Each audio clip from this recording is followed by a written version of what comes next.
Stove ಮೇಲೆ ಒಂದು ಬಾಣಲಿನ ಇಟ್ಟು 1 ಸ್ಪೂನಷ್ಟು ಎಣ್ಣೆನ ಹಾಕೊತಾ ಇದ್ದೀನಿ. ನೀವು ತುಪ್ಪ ಬೇಕಿದ್ರೆ ಹಾಕೋಬೋದು. ಇದಕ್ಕೆ ಸ್ವಲ್ಪ ಒಗ್ಗರಣೆಗೆ ಅಂತೇಳಿ ಸಾಸಿವೆ ಹಾಕೊಳ್ಳೋಣ.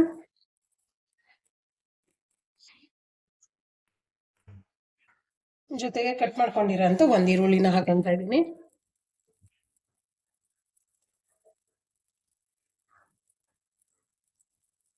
ಸ್ವಲ್ಪ ಕರಿಬೇವಿನ ಸೊಪ್ಪು,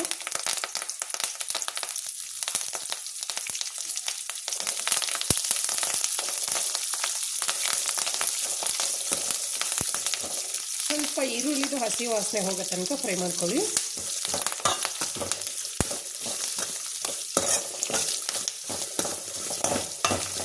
ಹಾಲು ಪಜ್ಜಿ ಅಂದರೆ ಬಿಸಿ ಅನ್ನೋಕ್ಕಂತೂ ನೀವು ಹಾಲು ಪಜ್ಜಿನ ಈ ಥರ ಮಾಡ್ಕೊಂಡು ಕಲಿಸ್ಕೊಂಡು ತಿಂತಾ ಇದ್ರೆ ಆಹಾ ತುಂಬ ಚೆನ್ನಾಗಿರುತ್ತೆ. ಈ ಮಳೆಗಾಲಕ್ಕೂ ಚಳಿಗಾಲದಲ್ಲಿ ಒಂದ್ಸಲ ನೀವು ಈ ಥರ ಹಾಲು ಪಜ್ಜಿನ ಮಾಡ್ಕೊಂಡು ತಿನ್ನಿ, ತುಂಬಾ ರುಚಿಯಾಗಿರುತ್ತೆ. ಸ್ವಲ್ಪ ಈರುಳ್ಳಿದು ಹಸಿ ವಾಸನೆ ಹೋಗಬೇಕು. ಫ್ರೆಂಡ್ಸ್ ಹಾಗೆಯೇ ಹೊಸದಾಗಿ ಯಾರಾದರೂ ನನ್ನ ಚಾನಲ್ಗೆ ಜಾಯ್ನ್ ಆಗಿದ್ರೆ ದಯವಿಟ್ಟು ಸಬ್ಸ್ಕ್ರೈಬ್ ಮಾಡ್ಕೊಂಡು ನೋಡಿ. ಹಾಗೆಯೇ ಕಮೆಂಟ್ಸಲ್ಲಿ ಹಾಕಿ. ವಿಡಿಯೋ ಬಗ್ಗೆ ನಿಮ್ಮ ಅನಿಸಿಕೆಗಳು ಏನಾದರೂ ಇದ್ದರೆ ದಯವಿಟ್ಟು ಕಮೆಂಟ್ಸಲ್ಲಿ ಶೇರ್ ಮಾಡಿ. ಸಾಕು ನೋಡಿ, ಈಗ ಈರುಳ್ಳಿ ಫ್ರೈ ಆಗಿರೋದು ಸಾಕು. ಇವಾಗ ಇದರಲ್ಲಿ ನಾನು 1 ಸ್ಪೂನಷ್ಟು ಸಾಂಬಾರು ಪೌಡರ್ನ ತೊಗೊಂಡು ನೀರಲ್ಲಿ ಕಲಿಸ್ಕೊಂಡು ಇಟ್ಕೊಂಡಿದ್ದೀನಿ. ಅದನ್ನು ಮಿಕ್ಸ್ ಮಾಡ್ಕೊತಾ ಇದ್ದೀನಿ.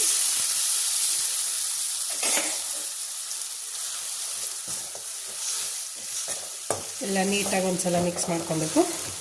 ಇವಾಗ ಅದಕ್ಕೆ ಇನ್ನೊಂದು ಸ್ವಲ್ಪ ನೀರನ್ನ ಹಾಕ್ಕೊತೀನಿ.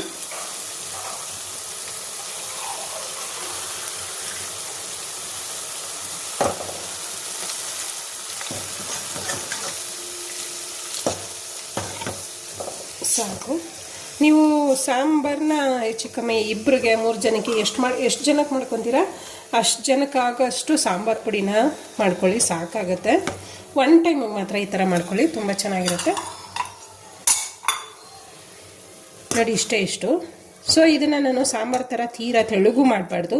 ಇದು ಯಾವ ಥರ ಅಂದರೆ ತುಂಬ ಗಟ್ಟಿಗಿರಬೇಕು. ಯಾಕಂದರೆ ನಾವು ಇದನ್ನು ಹಾಲಿಗೆ ಮಿಕ್ಸ್ ಮಾಡ್ಕೊಂಡು ಕಲಿಸ್ಕೊಂಡು ತಿನ್ನೋದ್ರಿಂದ ಇದು ತುಂಬಾ ಗಟ್ಟಿಗಿರಬೇಕು. ನಾನು ಇಷ್ಟೇ ಸಾಕು, ಇನ್ನು ಹೆಚ್ಚಿಗೆ ನೀರು ಹಾಕ್ಕೊಳ್ಳಲ್ಲ ನೋಡಿ. ಈಗ ತೋರಿಸ್ತಿದ್ದೀನಲ್ವ ಇಷ್ಟು ಮಾತ್ರನೇ. ಇವಾಗ ಇದಕ್ಕೇ ರುಚಿಗೆ ತಕ್ಕಷ್ಟು ಉಪ್ಪನ್ನು ಹಾಕ್ಕೊತಾ ಇದ್ದೀನಿ.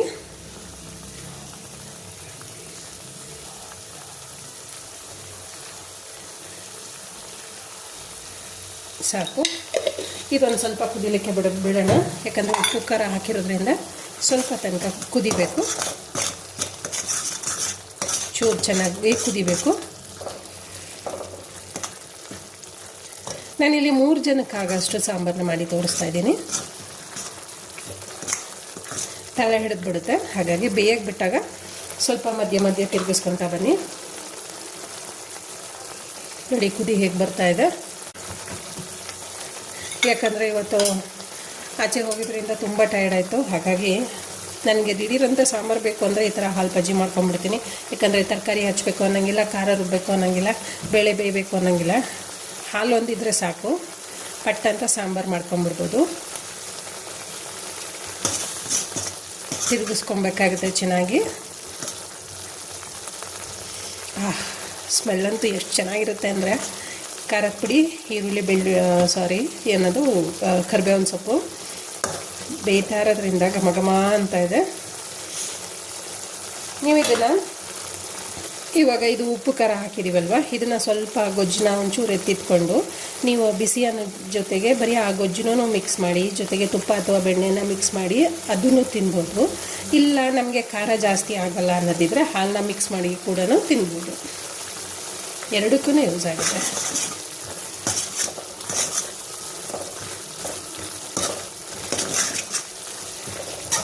ನೀವು ಹಾಲನ್ನ ಮಿಕ್ಸ್ ಮಾಡ್ಕೊಳ್ಳುವಾಗ ಸ್ವಲ್ಪ ಈ ಖಾರ ಮಾಡಿರ್ತೀರಿ ಅಲ್ವ ನೀವು, ಈ ಖಾರನ ಸ್ವಲ್ಪ ಎತ್ತಿಟ್ಕೊಂಡು ನಿಮ್ಗೆ ಎಷ್ಟು ಬೇಕು ಸಾಂಬಾರು ಅಷ್ಟನ್ನು ಮಾತ್ರ ಹಾಲನ್ನ ಮಿಕ್ಸ್ ಮಾಡ್ಕೊಳ್ಳಿ.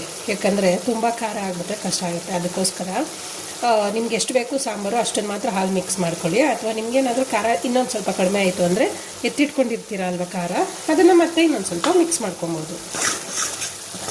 ನೋಡಿ ಇಷ್ಟೇ ಫ್ರೆಂಡ್ಸ್, ಆಯಿತು. ಇಷ್ಟು ಕುದಿದ್ರೆ ಸಾಕು. ನಾನಿವಾಗ ಇದರಲ್ಲಿ ಒಂದು ಸ್ವಲ್ಪ ಖಾರನ ಎತ್ತಿಟ್ಕೊತೀನಿ. ಯಾಕಂದರೆ ಸಪ್ಪೆ ಆದರೆ ಆಮೇಲೆ ಮಿಕ್ಸ್ ಮಾಡ್ಕೊಬೋದು.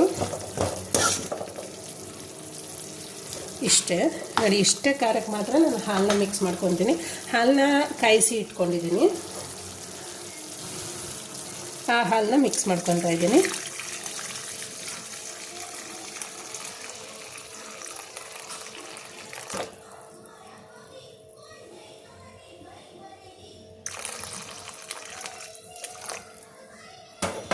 ಸಾಕು. ಒಂದು ಸ್ವಲ್ಪ ಈಗ ಹಾಲು ಮಿಕ್ಸ್ ಮಾಡಾದ್ಮೇಲೆ ಡೈರೆಕ್ಟಾಗಿ ಹಾಗೇ ತಿನ್ಬೋದು, ಯಾಕಂದರೆ ಹಾಲು ಬಿಸಿಯಾಗಿದೆ. ಹಾಗಾಗಿ ಸ್ಟವ್ನ ಆಫ್ ಮಾಡ್ಕೊತೀನಿ. ಸ್ವಲ್ಪ ಟೇಸ್ಟ್ ನೋಡಿಬಿಡೋಣ.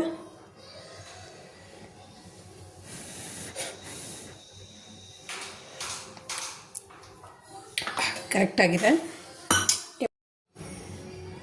ಹಾಲನ್ನ ಮಿಕ್ಸ್ ಮಾಡ್ಕೊಂಡಾದ್ಮೇಲೆ ಲಾಸ್ಟಲ್ಲಿ ಒಂದು ಸ್ವಲ್ಪ ಕೊತ್ತಂಬರಿ ಸೊಪ್ಪನ್ನ ಉದುರಿಸ್ಕೊತಾ ಇದ್ದೀನಿ ಅಷ್ಟೇ. ಇಷ್ಟೇ ಫ್ರೆಂಡ್ಸ್, ಹಾಲು ಬಜ್ಜಿ ಅಂತೂ ರೆಡಿ ಆಯಿತು. ಇವಾಗ ಬಿಸಿ ಅನ್ನೋ ಜೊತೆಗೆ ಮಿಕ್ಸ್ ಮಾಡಿಕೊಂಡು ಟೇಸ್ಟ್ ನೋಡಿ ಹೇಗೆ ಬರುತ್ತೆ ಅಂತ ಹೇಳಿ. ತುಂಬ ಘಮ ಘಮ ಬರ್ತಾಯಿದೆ. ಬಿಸಿ ಬಿಸಿ ಅನ್ನೋ ಜೊತೆಗೆ ಥರ ಸಾಂಬಾರು ಮಾಡಿಕೊಂಡು ಹಾಲು ಬಜ್ಜಿ ಮಾಡಿಕೊಂಡು ಟೈಮ್ ವೇಸ್ಟ್ ಮಾಡ್ತೀರಾ ತಿನ್ನಿ. ರುಚಿನೂ ಚೆನ್ನಾಗಿರುತ್ತೆ, ಹಾಗೆ ಊಟನೂ ಜಾಸ್ತಿ ಹೋಗುತ್ತೆ. ಹಾಲು ಬಜ್ಜಿ ಅಂತೂ ರೆಡಿ ಆಯಿತು.